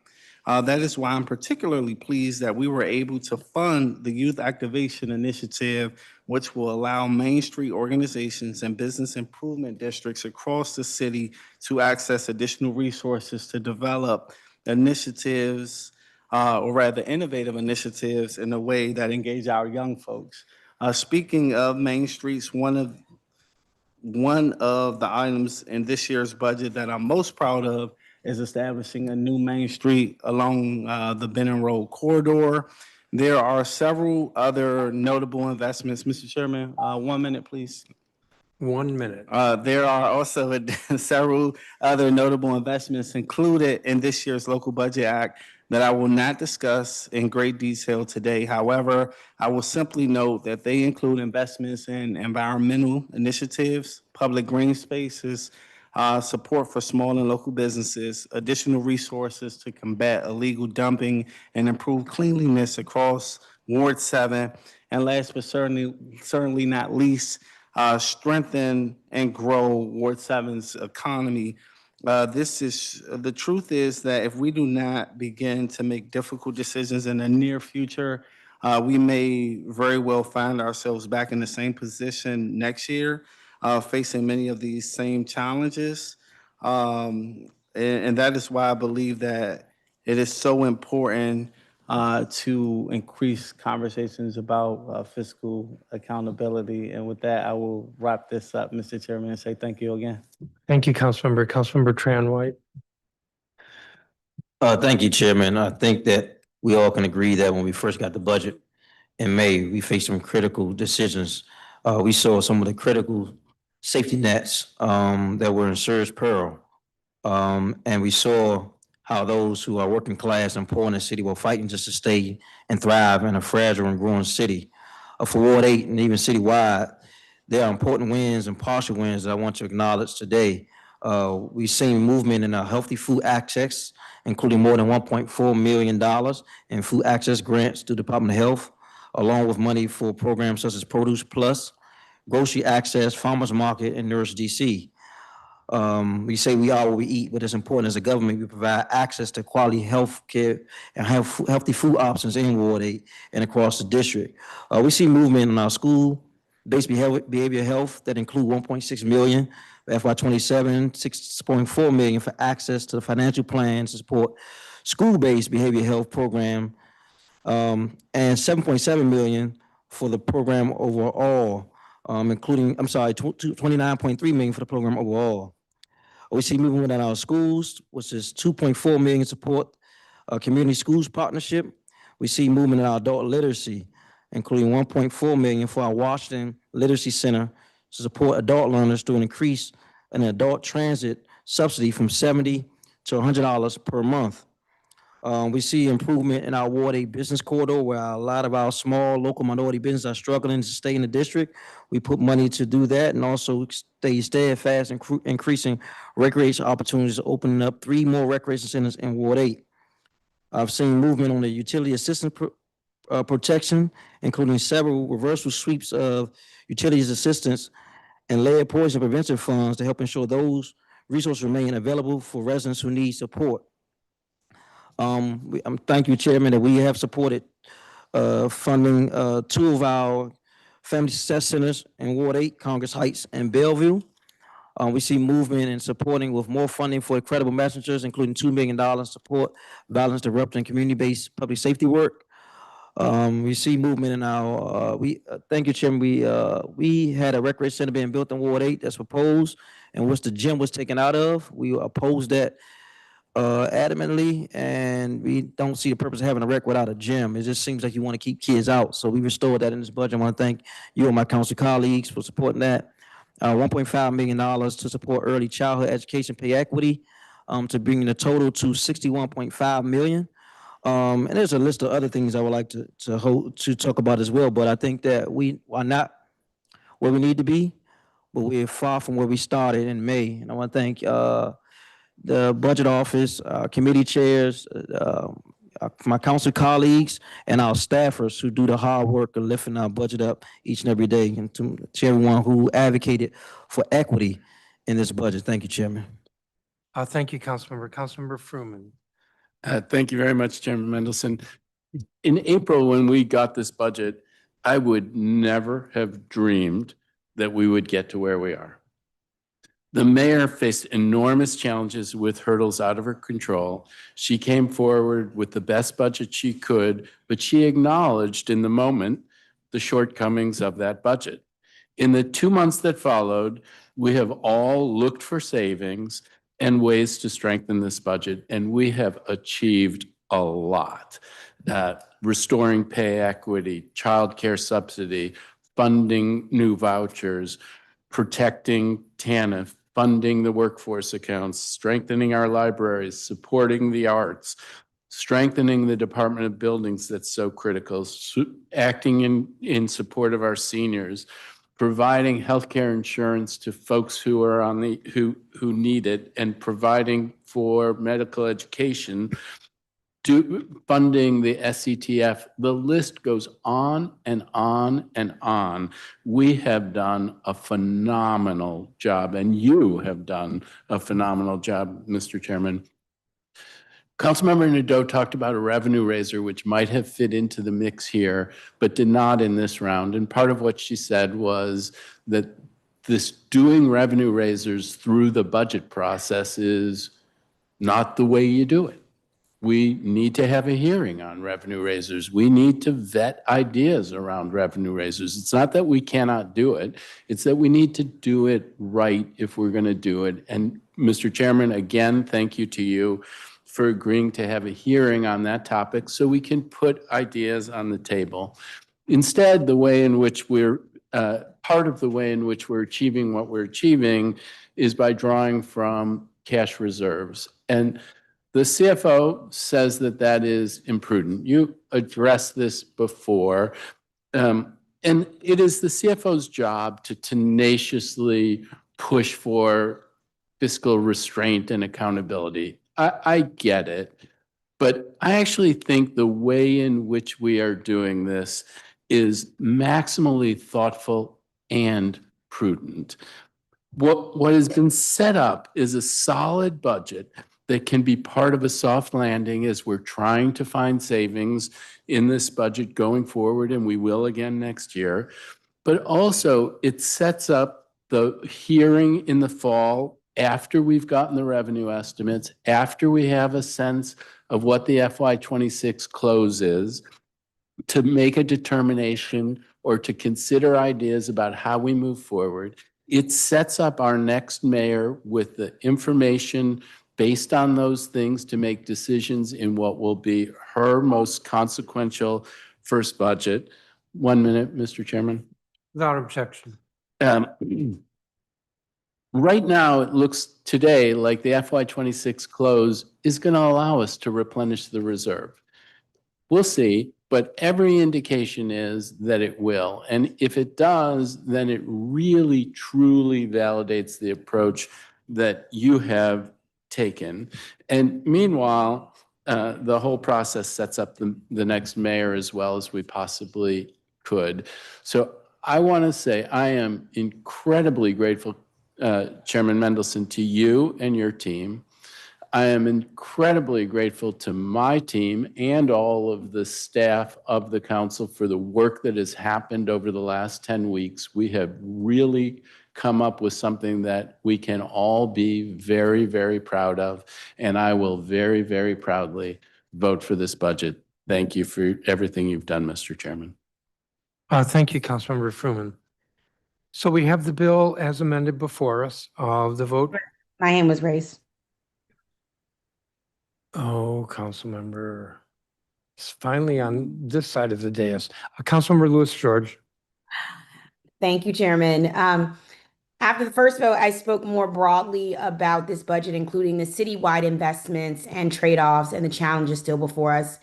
Today, I want to speak directly to Ward 4 residents about what this budget delivers for our community and why these investments matter for the whole district. Ward 4 is a community that shows up for each other, from Tacoma to Brightwood, from Shepherd Park to Riggs Park, and from Petworth to Chevy Chase. Ward 4 residents care deeply about this city, and they deserve a budget that reflects their needs and their values. And for Ward 4, this budget includes some important wins. It invests in our schools and school facilities, including modernization funding for Whittier Elementary School and LaSalle Backus Elementary School, and funding for the Shepherd Park Juanita E. Thornton Library modernization. These are long-needed investments in public facilities that serve Ward 4 families every day. It includes more than $3 million for summer 2026 school readiness work, helping make DCPS campuses, make sure DCPS campuses are ready to welcome students, educators, and families back for the school year. It also includes funding for Career Ready Early Scholars, which helps our young people explore career pathways earlier and build the skills they need for the future. It invests in recreation and community spaces across Ward 4, including HVAC and roof replacement work at Chevy Chase Recreation Center, HVAC replacements at Riggs LaSalle Recreation Center, a community garden at Fort Stevens Recreation Center. It also includes funding for many of the amenities that our community supports. This budget has targeted investments that includes rodent-resistant litter cans at Emory Heights Recreation Center and Upshur Recreation Center, additional support for rodent-resistant trash cans, and a new building inspector at the Department of Buildings. It also includes a greenhouse gas emission study to help the district better understand and reduce emissions as we plan for a healthier future. I'm also proud that this budget includes Ward 4 specific investments in Tacoma Main Street and the Brightwood Family Success Center. These are investments in local businesses, families, and community support systems that help neighborhoods thrive. And importantly, this budget includes wins for workers. It provides $6.5 million in additional enhancement for the workforce investment account to support overdue pay increases for essential public sector workers, including firefighters and other workers who keep our city running. It also fully funds the Electrical and Gas Utility Underground Work Wage Act of 2024, extending prevailing wage protections to underground utility work performed by gas and electrical workers. Public dollars and essential infrastructure work should support good jobs, reduce the risk of labor disruptions, and ensure high-quality work for the district residents. Thank you, Chairman, for working with me to get that done. I do want to make clear to our constituents that our work is not done once we pass this part of the budget. There is still important work to be done to ensure that out-of-state corporations that benefit from our resources and infrastructure are paying their share of taxes. We cannot continue to kick the can down the road as more than 2 years after the Tax Revision Commission published its recommendation for a broader, more resilient tax base to protect against economic downturns and ensure future funding for high-quality public services. We cannot continue to rely on last-minute budget solutions to fund essential public programs. I strongly support the chairman's decision to hold a fall hearing on a full array of choices, including Councilmember Nadeau's and other people's provisions. The people of the district deserve a full hearing of where they can weigh in on the options before us and where we can thoughtfully consider the proposals and make any needed adjustments based on their feedback. So I look forward to hearing from district residents at the hearing later on in this fall. This budget is not perfect. No budget ever is. There are still urgent needs in Ward 4 and across the district, and we will have to keep fighting for affordable housing, strong schools, safe streets, reliable basic services, and a government that works for every resident. But today, I'm proud that we were able to secure meaningful investments for Ward 4 while also protecting important citywide priorities. And I think these investments reflect the work of residents, advocates, workers, families, ANC commissioners, civic leaders, and community organizations who showed up, spoke up, and made clear that their neighborhoods and this city needs matter. So thank you again, Chairman, council colleagues, council budget staff, committee staff, my team, and everyone who worked really hard through this budget process. Thank you, Councilmember Lewis George. Councilmember Pinto. Thank you so much, Mr. Chairman. And thank you for all of your work and partnership on this budget. And thank you to everybody in the budget office and the Office of General Counsel, and my team and all of my colleagues' teams. This is a very intense process for the last couple of weeks. And so I really appreciate everybody's partnership. As I mentioned at the first vote, DC is grappling with a shifting federal landscape, building vacancies, shifting uses in our downtown, and the rising cost of living that has become prohibitively expensive for so many of our residents. The policies of this presidential administration on government layoffs, immigration policy, and tariffs have deeply hurt district residents and our economy. And even while wages for district workers rise, families are feeling it with soaring costs at the grocery store, in housing, and their utility bills. The increase in the poverty rate, particularly for Black residents, is especially troubling, and ensuring that we have a tightly woven safety net and robust opportunities to lift every resident out of poverty must continue to be a priority. Our role on the council to put forth a budget is ever more important as we confront the urgent need to diversify our local economy and provide innovative economic opportunities for our residents while we maintain fiscal responsibility, ensure public safety for our residents and visitors, increase affordability for housing and childcare, and support our seniors, young people, and residents most in need. I am pleased for your partnership, Mr. Chairman, to continue to support the Workforce Investment Fund so we can pay our hardworking firefighters, union and non-union employees, additional money for the Pay Equity Fund, $200,000 for the structured literacy training, an additional $1.4 million for the Lead Up, Lead Out program to support residents at the DC jail, over $800,000 for rat-proof trash cans, probably the number one concern I hear from residents in all 8 wards. So support is coming. Restoration of FTEs at the Department of Youth and Rehabilitative Services. That is so important to keep our kids who are in custody and staff there safe. Additional funding to support our bids to activate space for our young people in particular. I'm excited to see much of this funding become available even in the fiscal year supplemental budget so we can make sure that our kids have safe things to do this summer.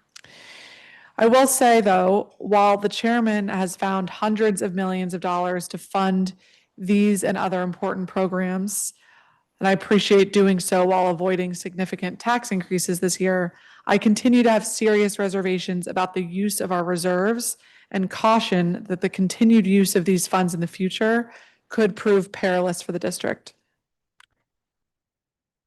Reserves should be used for cash flow and emergencies, not for one-time funding of programming. I'm glad to see some changes in the LBA that clarify the replenishment of the reserves moving forward for this year if we are in a budget surplus. I know the chairman will have a hearing in the fall about different options for raising taxes. Raising taxes while our economy is on such uneasy footing could very well backfire, having tremendous impacts on our businesses and our families. I think it is very important in DC that we have a tax structure that is progressive, and we know that we have one of the most progressive tax structures in the entire nation, and at the same time encourages growth so we can generate jobs, keep businesses here, and bring new ones, and help ensure that all of our families, all of our residents, and our seniors can thrive. We cannot do this and fund everything we need to as a city without people coming here and growing and opening their business here. We need both. So I'll end there. Thank you, Mr. Chairman. And there's a lot of work and conversation that we need to have around the BSA, which I look forward to having in the coming days. We'll be voting for today's budget. Thank you. Thank you. Councilmember Parker. Thank you, Mr. Chairman. I'll be brief. I want to lead by thanking my team as well as my committee staff. I want to thank the budget team as well as your team, Mr. Chairman. There's a lot of work that goes into preparing this budget. And this year, like has been already said, it was a really challenging year. A few committee highlights. I'm thrilled that we were able to restore 5 of the 9 family success centers that were cut. Those include Bellevue, Carver Langston, Brightwood, Congress Heights, and Deanwood. We restored Safe Shores, as well as partially restored $2 million for credible messengers and funded the SOUL Act, which will create a new permanency pathway for our older foster youth. In Ward 5, we secured $15 million additional dollars for the Langdon Park Recreation Center modernization and added policy language to ensure that project reflects the desires of residents. We also added policy language for the Harry Thomas Recreation Center project for the same reason, added $1 million to the New York Avenue Recreation Center to put it on the map for future modernization. Thanks to the chairman's partnership, we were able to secure $7 million for a new HVAC system for Wheatley, which is long overdue. Thanks to Councilmember Allen's partnership, we were able to safeguard the $6 million for WMATA for Metro bus improvements to ensure that the C63 and the D36 are addressed and can support seniors in Ward 5. We secured $150,000 to improve traffic safety with truck cameras. We secured new retail grants for our major corridors, including Rhode Island Avenue and 12th Street in Northeast. I want to give a shout out to the Brooklyn Neighborhood Civic Association for their partnership there. And then last but not least, I'm really looking forward to working with the Office of Planning as we look towards the comp plan to ensure that once finally we're able to address the concentration of industrial land use in communities in wards 5, 7, and 8. There's a lot to celebrate, but I want to again thank the budget team, my team, and yours, Mr. Chairman, for all of your work. Thank you. Thank you, Councilor Parker. Now, if there's no further, we have the bill as amended before us. That's Bill 26-659, final reading as amended, and with leave for staff to make technical conforming and reconciling changes. All those in favor say aye. Aye. Are there any opposed? Hearing none, the ayes have it unanimously. We'll turn now to the fiscal year 2027 Federal Portion Budget Request Act of 2026, Bill 26-658. I'm not sure why this is on non-consent. It went through markup in the committee as a whole earlier today. But in any event, so moved. Is there discussion? The vote will be on Bill 26-658. I think again with leave for staff to make technical conforming and reconciling changes, but I don't think they'll need to do that with this. On Bill 26-658, final reading, all those in favor say aye. Aye. Are there any opposed? Hearing none, the ayes have it unanimously. We have Bill 26-208, Open Meetings Clarification Amendment Act of 2026. So moved. I circulated an amendment. I believe I circulated it last evening. This amendment is not substantively different from what was approved at first reading. How do I want to put it? Clarifies the language in the amendment that Councilmember Allen had moved and that was adopted. So I move the amendment, and if there's no objection, the amendment will be accepted. Mr. Chair, not Councilmember- objecting, but I have a question. Yes, Councilmember Allen. Thank you. I didn't know if my hand was visible. So I agree, and for my colleagues that have been following this closely, the amendment in front of us is not substantive in nature. It is clarifying, wordsmithing, as it were. I had one question more to make sure that's on the record, so there's not any misinterpretation. So one of the elements of this clarifying amendment is that email messages are not considered meetings under the Open Meetings Act. I do just want to make sure it's very clear for the record, your intent does not foreclose someone requesting those email exchanges through FOIA as long as they are responsive to that FOIA request. But just to clarify that for the record, Removing that language is not an act of saying those email messages are not FOIable if they were to be responsive to a FOIA request. Your interpretation is correct. This bill does not implicate the Freedom of Information Act. Thank you. Just want to make sure that was clear. If there's no objection, the amendment that I circulated will be accepted. Hearing no objection, it's accepted. We have the bill as amended. Is there discussion? The vote will be on Bill 26-208 as amended. All those in favor say aye. Aye. Are there any opposed? Chairman, Chairman, please record me as no. McCormick is voting, President Chairman. Please record me as voting no, Chairman. Mr. Assistant Secretary, Councilmembers Allen and Lewis George are recorded as no, and Councilmember Tran White is recorded as present. The ayes have it.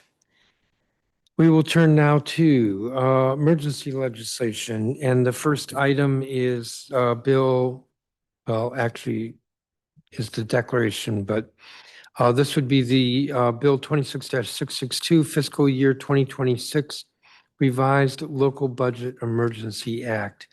To get there, we have to approve the declaration, PR 26-640. So moved. I circulated an amendment in the nature of a substitute. I think I'll go over the amendment in nature of a substitute to the declaration. But I'll speak to what we're doing with the revised Local Budget Act. So this is what we call the supplemental. It's the revision to the current fiscal year 2026 Local Budget Act. The ANS was circulated yesterday. There are reductions for overspending and vacancy savings across agencies, which are used to balance the budget and financial plan. The largest of these reductions, which occurred over the weekend, is $22 million from Workforce Investment Account in FY26 to cover a spending pressure that was identified over the weekend as a result of public charter schools, special education funding. All of that's consistent with the UPSFF. I'm not sure why that spending pressure was not identified earlier in this budget season, but it was. I'm not going to go through all of the changes, but it includes $10 million to the Office of the State Superintendent of Education to fully address the child care subsidy spending pressure in FY26. There are additional dollars to the Department of Parks and Recreation to support the expansion of DPR hours and programs. There are additional dollars in the Department of General Services to support school readiness work this summer. There are additional dollars to the Commission on Arts and Humanities so that they can restore the large capital grants program that was aborted with the mayor's proposed budget. There's additional dollars to the Board of Elections to replace 450 express vote ballot marking devices. I think we call those voting machines. I'd mentioned, I think in connection with FY27, but there's some dollars apparently in FY26 related to the Resale Act. Those are just some of the highlights. So what I'm moving is the declaration PR 26-640, so we can get to the bill. And I circulated amendment nature of a substitute to the declaration. So I have to move that. So moved. Is there discussion on the ANS? Maybe I'll do this. If there's no objection, the amendment nature of a substitute for the declaration will be accepted. Hearing no objection, it is accepted. We have the declaration as amended. Discussion. Vote. All those in favor of the declaration say aye. Aye. Are there any opposed? Hearing none, the ayes have it unanimously. We have the underlying bill, Bill 26-662, which I just described. So moved. I circulated an amendment nature of a substitute, which I just described. Is there discussion? I do want to note, I'm moving this measure with leave for staff to make technical conforming and reconciling changes. Let me see, the amendment nature of a substitute. If there's no objection, it will be accepted. Hearing no objection, it's accepted. We have the bill as amended before us. Further discussion? Oh, I do have an amendment. Give me a second.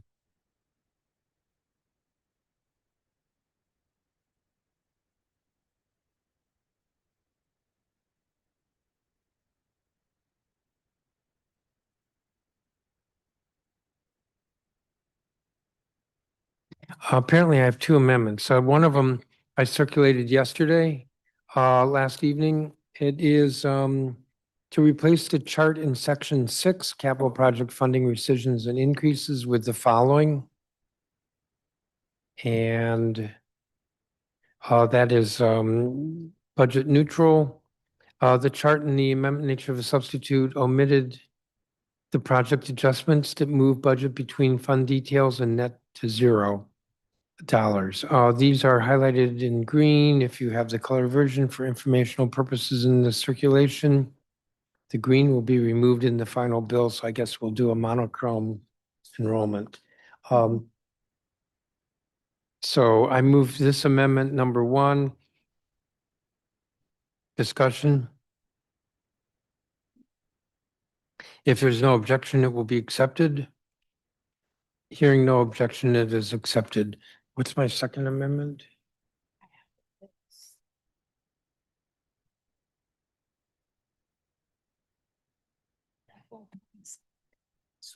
Yeah, I remember that. Give me a second.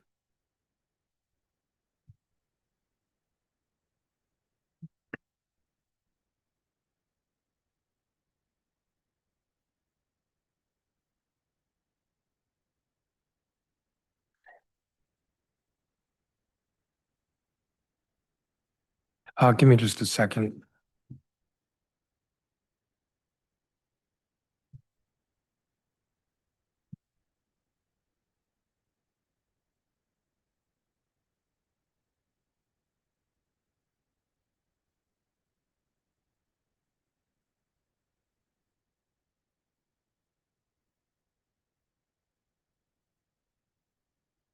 Well, I've managed to lose it. Yeah, I know you did.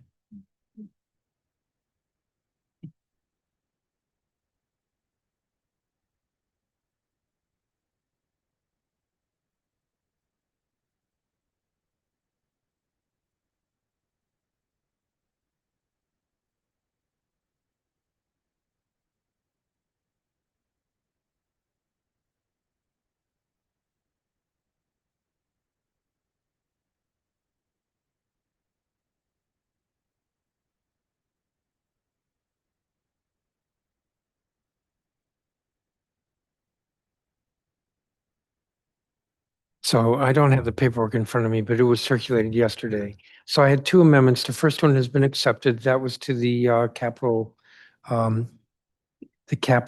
table in the bill. This amendment is amendment number 2. It was circulated yesterday evening. And what it does is it clarifies that the non-lapsing sweeps and the amendment nature of a substitute are used in both FY26 and FY27. So moved. It's amendment number 2. It was circulated yesterday evening. Is there discussion? Hearing none. If there's no objection, it will be accepted. Hearing no objection, it is accepted. So we have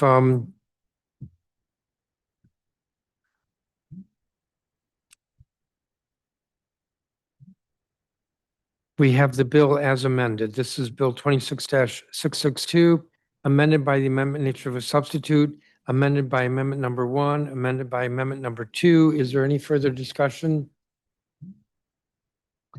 All those in favor of the fiscal year 2026 revised local budget emergency act of 2026, say aye. Aye. Are there any no votes? Hearing none, the ayes have it unanimously.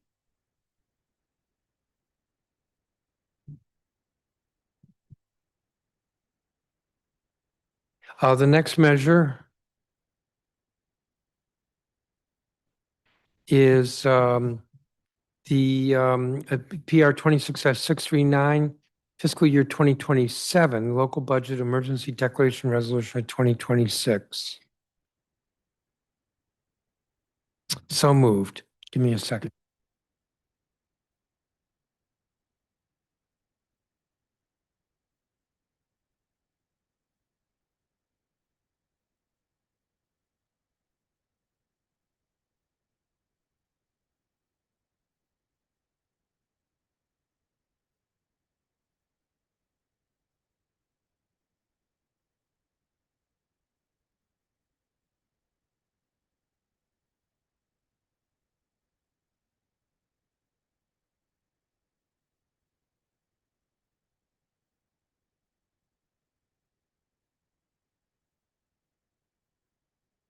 All right, my confusion is that the agenda doesn't list it. There was an amendment nature of a substitute to the declaration.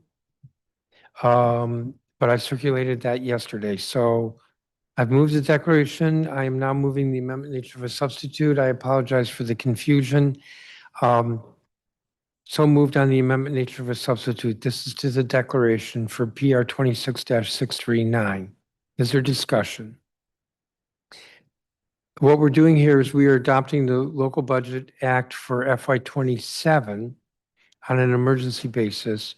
The Local Budget Act, which we previously adopted at this meeting, has to go to Congress for the congressional review, so it's unlikely that it will be effective by the start of the fiscal year. So we do this as an emergency version as well. Is there discussion on the amendment nature of a substitute? If there's no objection, it will be accepted. Hearing no objection, it is accepted. The vote will be on PR 26-639 as amended. All those in favor say aye. Aye. Are there any opposed? Hearing none, the ayes have it unanimously. I move the underlying bill, Bill 26-660. Give me a second.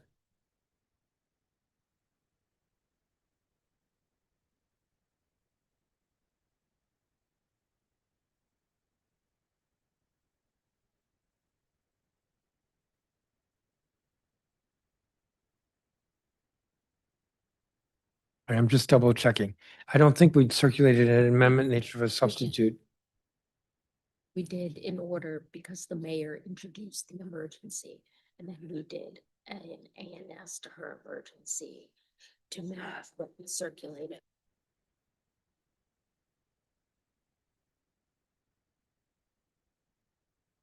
Madam General Counsel, apparently I circulated an amendment nature of a substitute. The reason why I'm not sure is because it's not listed on the agenda. I don't know if I need to move the amendment nature of a substitute because I'm going to ask or say that my motion is that this would be conforming to the permanent. And I think that then encompasses everything. That's correct. Okay, are members clear on that? The fiscal year 2027 local budget emergency act that I'm moving conforms to the permanent version, Bill 26-659, which we adopted earlier in this agenda and which we amended in several ways, in fact, many ways. So the emergency conforms to that. Any questions from members? Hearing none. Is there discussion? Hearing none. The vote is on Bill 26-660, conform to the permanent bill. All those in favor say aye. Aye. Aye. Are there any opposed? Hearing none, the ayes have it unanimously.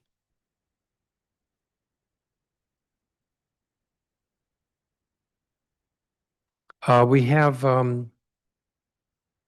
Under temporary legislation, Bill 26-663, fiscal year 2026 revised local budget temporary act of 2026.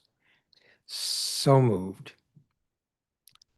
Madam General Counsel, same question. So there was an amendment nature of a substitute, but my motion is that this conform to the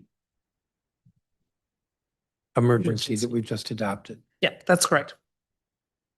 Everyone clear? So we're only passing one version, or one bill, but three versions of it, or one version of three bills. Something like, they're all the same. It's just one is emergency, one is temporary, and one is permanent. So moved. Discussion. Assuming everyone knows what we're doing, the vote is on Bill 26-663, conforming to the permanent. All those in favor say aye. Aye. Are there any opposed? The ayes have it unanimously. Madam General Counsel, you're clear on what we've done. Yes, I am, Mr. Chairman. All right. And all of this, as I indicated earlier, was moved with leave for staff to make technical, conforming, and reconciling changes. There's no further business. The council will have a regular meeting, its regular monthly meeting on June 30th.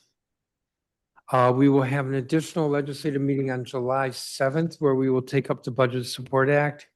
We will have an additional meeting on July 14th, where we will have our last meeting before the council recess. Mr. Time Chairman, is Mr. Chairman, 1:50. Mr. Chairman, Yes, Councilmember question. Hendry. Is the only thing on the July 7th agenda the Budget Support Act? At the moment, yes. Because it's an additional meeting, I have the ability to keep things off. But if there was something like an emergency that came up, not any emergency, but like a real emergency. Okay.